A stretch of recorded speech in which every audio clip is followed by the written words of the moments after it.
Baleares recibirá entre hoy y el miércoles la mayor remesa de vacunas desde que empezó la campaña de inmunización contra el coronavirus.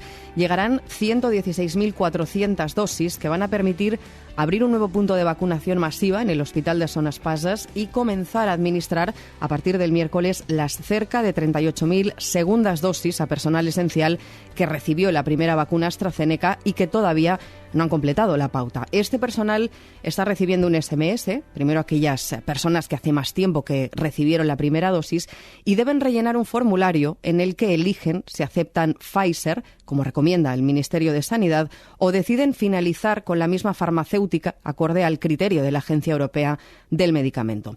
Hasta el momento, la elección está siendo contra lo indicado por el Ministerio y acorde con la EMA. El 86% de los apuntados hasta este domingo en el registro que tiene la Consellería de Salud han elegido repetir con AstraZeneca.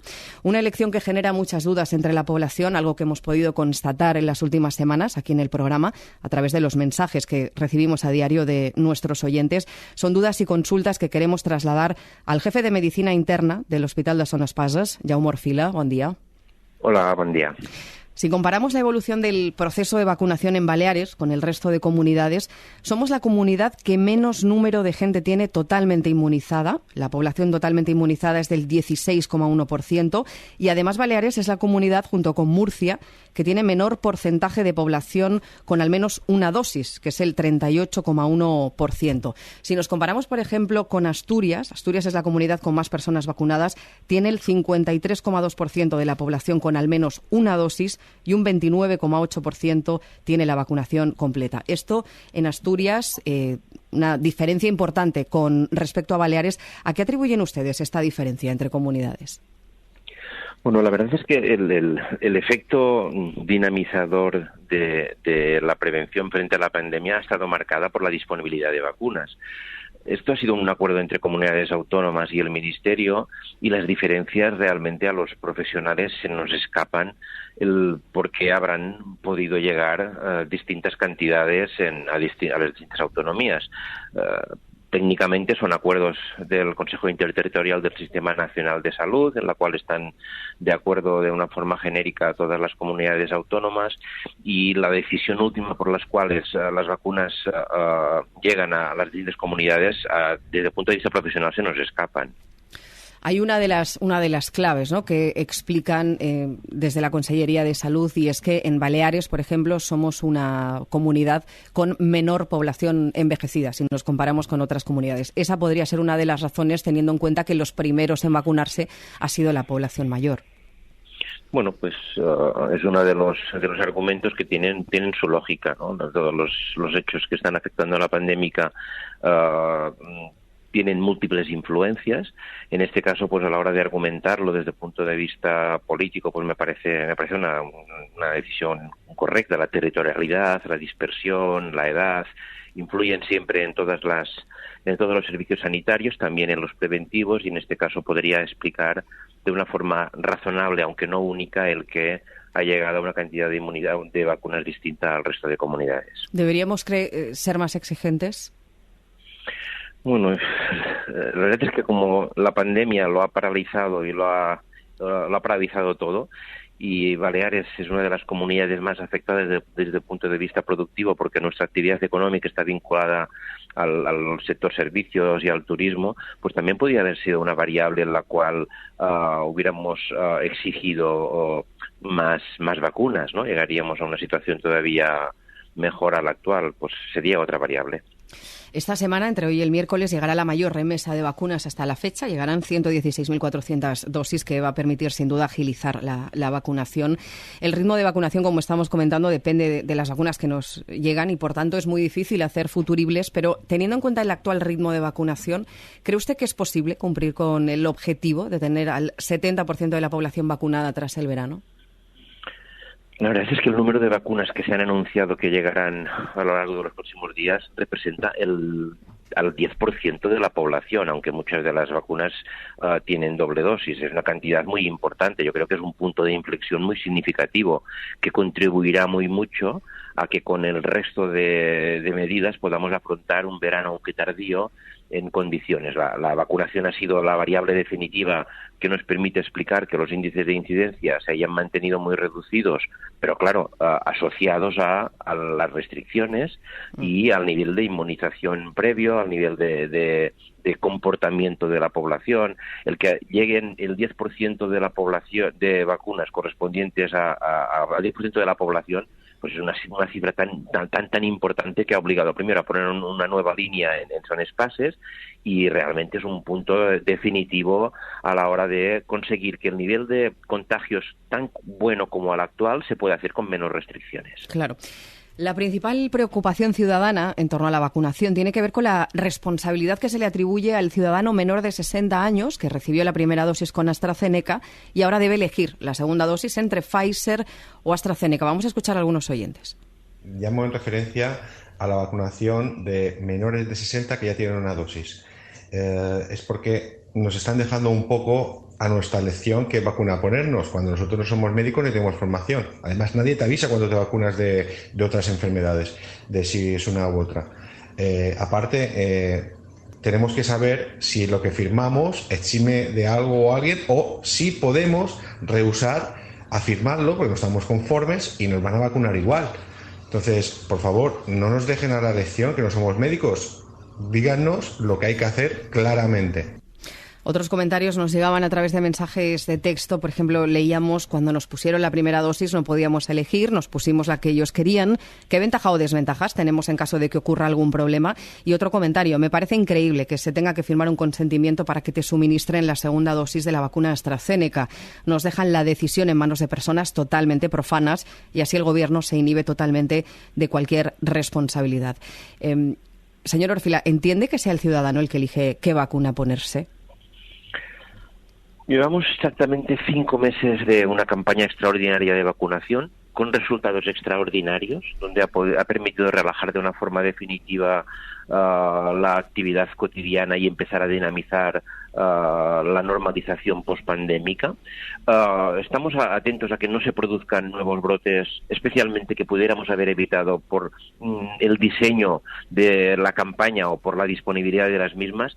En la fecha actual, la duda, el interrogante mayor se centra en que hay una serie de personas, especialmente de ciudadanos vinculados a colectivos esenciales, educación, a cuerpos de seguridad, que en estos 5 meses, el momento en el que les tocó, por razonamientos de edad, carga de enfermedad, situación en la sociedad, en los servicios que estaban prestando, se les indicó la vacuna disponible en aquel momento, que era la de AstraZeneca, que inicialmente se había diseñado los estudios clínicos que no habían incluido mayores de 55 años. Pero bueno, la verdad es que se les administró la primera dosis.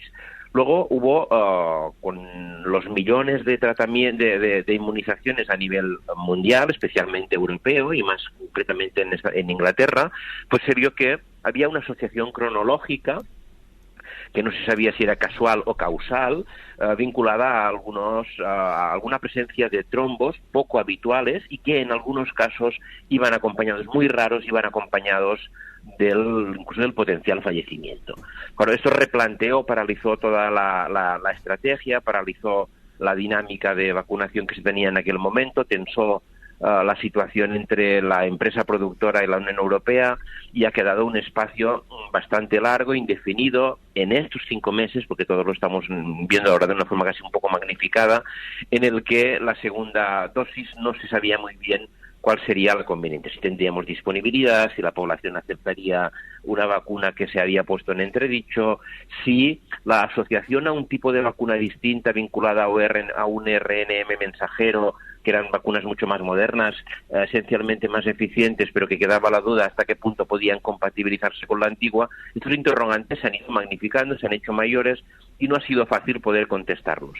A fecha de hoy, en aquel momento se recomendaba de forma genérica el que si alguien quería una segunda dosis de AstraZeneca, lógicamente tuviera que dar su consentimiento, porque las dudas eran mayores, la EMA lo había paralizado técnicamente, a nivel algunos países la habían quitado de su de las fármacos disponibles, incluso en España se paralizó totalmente la administración. En aquel momento lo que era el consentimiento era razonable. Si alguien la quería, tenía que decir expresamente y por escrito que deseaba ser vacunado con esta dosis vacuna que estaba genéricamente en entredicho.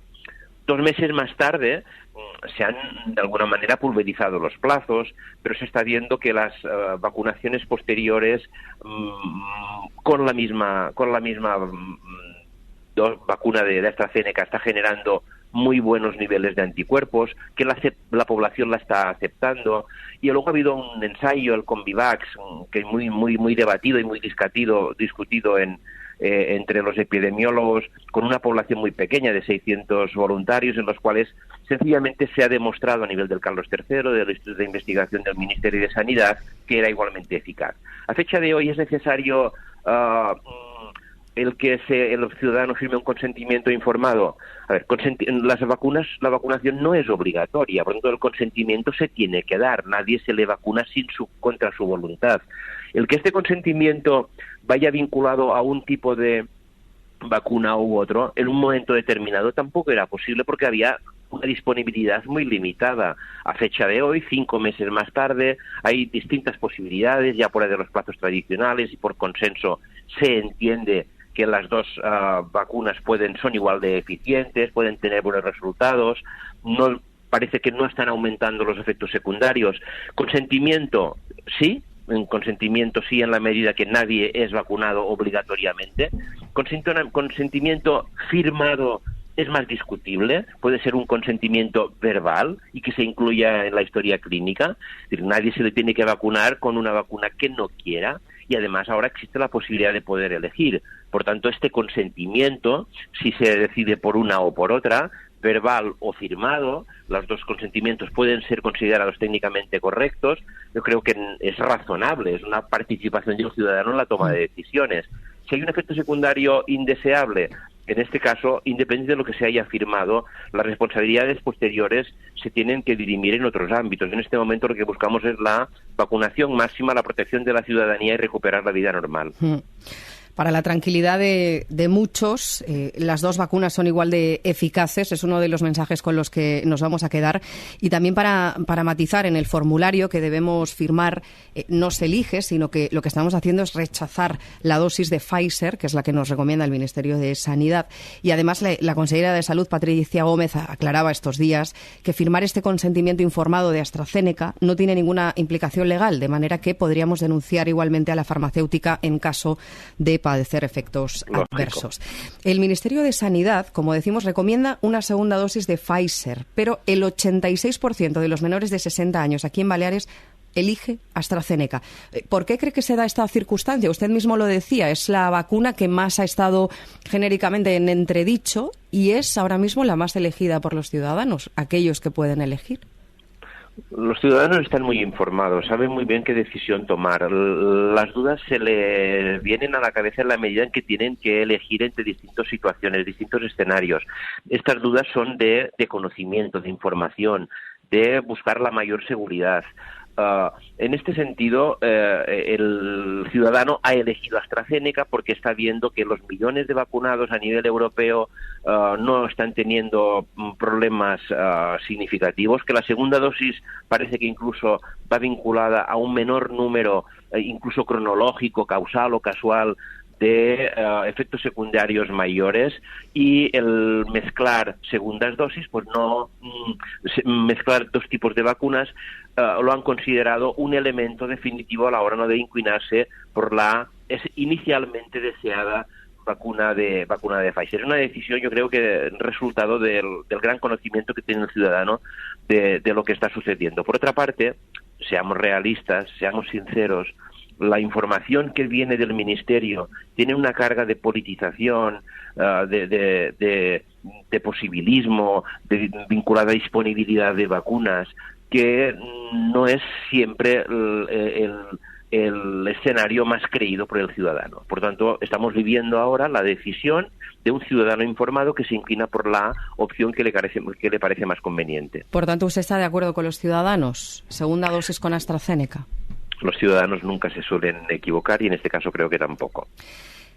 Para facilitar un poco más la tarea para aquellos que todavía dudan, ¿qué criterios recomienda usted tener en cuenta a la hora de elegir entre una farmacéutica u otra? Dice que es una cuestión pues que también se ha politizado. Por lo tanto, a nivel más científico, a nivel médico, ¿qué criterios deberíamos tener en cuenta?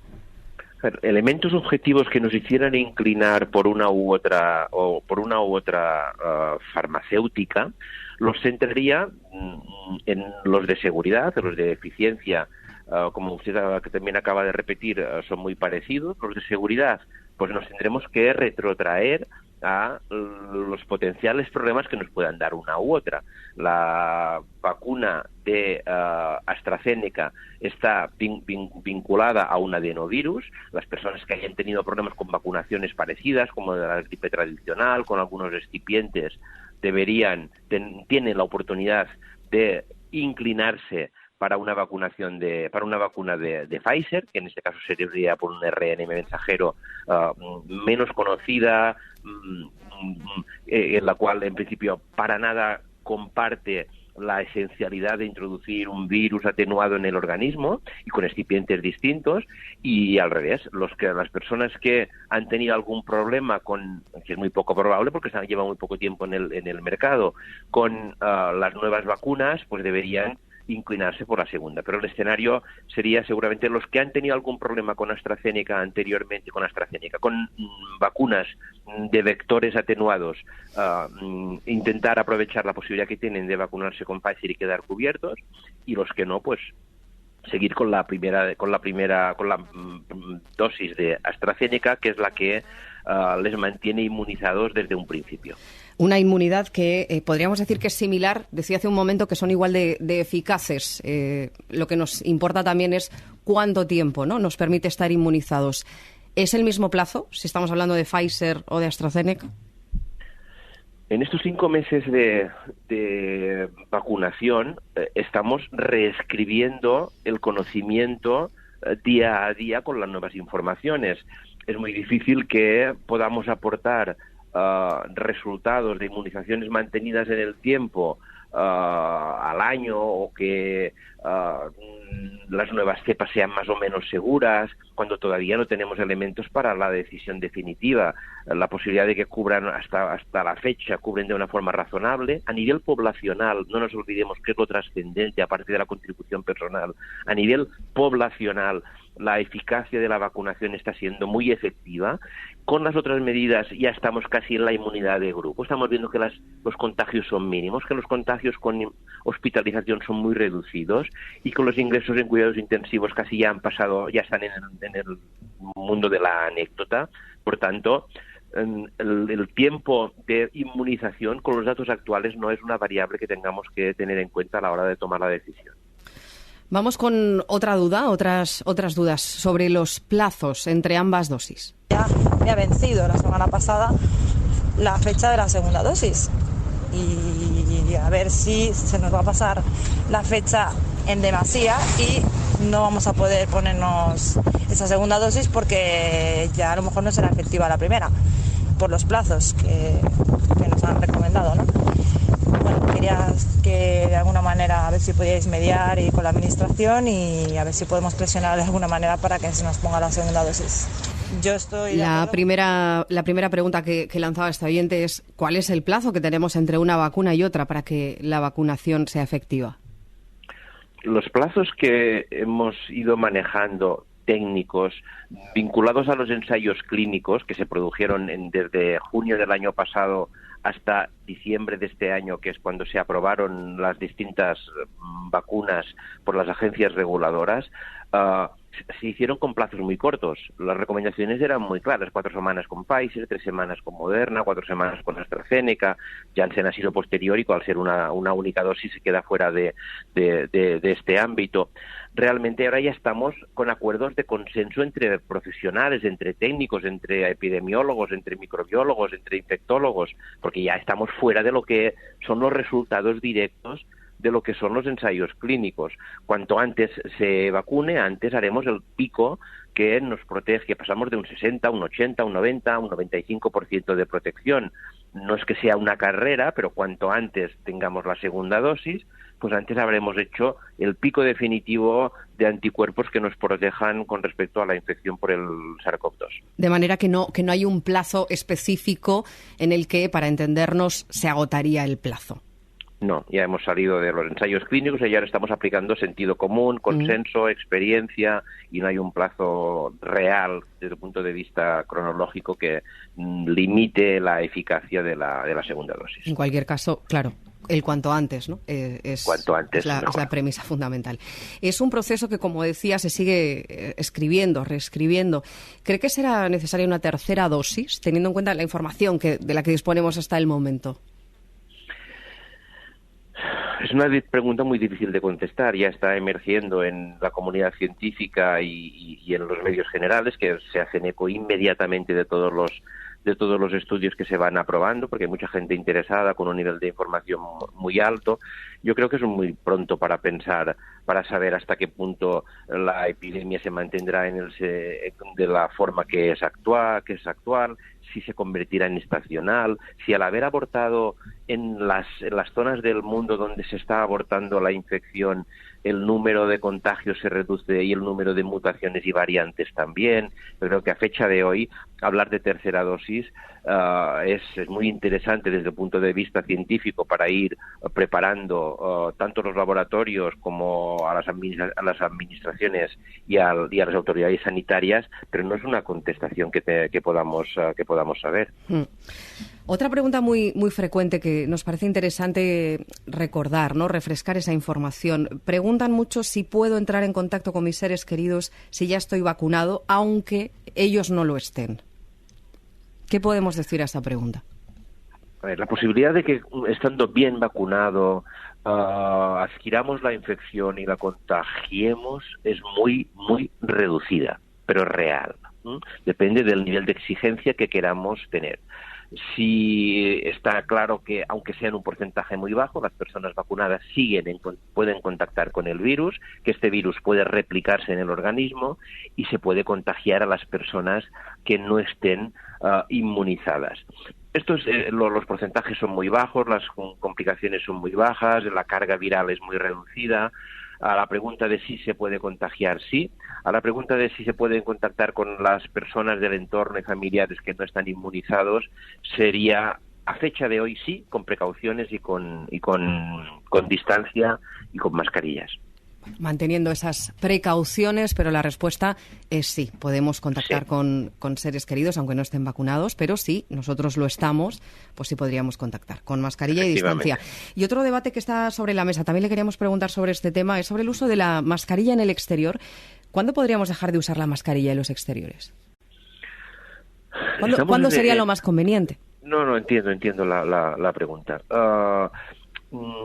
Las decisiones que afectan a situaciones que pueden hacernos dar un paso atrás en el control de la epidemia tienen que ser muy meditadas. Sería incorrecto recomendar de forma generalizada reducciones de protección que afecten a toda la población, que ha sido muy difícil interiorizar y que pueden ser la causa de nuevos contagios, con todo lo que representa. Por tanto, creo que será muy pronto. Este pronto tiene que ser de forma uniforme, tiene que ser una recomendación especialmente vinculada a territorios que están protegidos, porque los resultados actuales son debidos a la vacunación, pero entendiendo que están influyendo de una forma decisiva lo que es la distancia social y las mascarillas. Por tanto, Cuando llegue el momento ya se recomendará. Yo creo que el precio que hemos estado pagando todo este año y medio de lo que ha sido una vacunación realmente que ha hecho muchísimo daño, que se ha llevado muchas vidas por delante y que ha creado mucho dolor y ha paralizado todo el tejido productivo y ha saturado los hospitales, deben ser muy meditadas porque estamos en una fase en la cual la prisa no debe ser nuestra consejera. Desde luego. Pronto, pero sin precipitarnos, ¿no? Y más cuando la inmunidad está tan cerca, ¿no? La inmunidad del colectivo, ¿no? Lo que se dice, esa inmunidad de rebaño que tenemos tantas ganas de conseguir, que la tenemos ya a la vuelta de la esquina. Jaume Orfila, gracias como siempre por esta entrevista y por dar respuesta a tantas dudas que tenemos como ciudadanos. Es jefe de Medicina Interna del Hospital de Son Espases, también miembro de la Junta Directiva del Colegio de Médicos. Gracias por haber estado con nosotros nuevamente. Muchas gracias, un placer.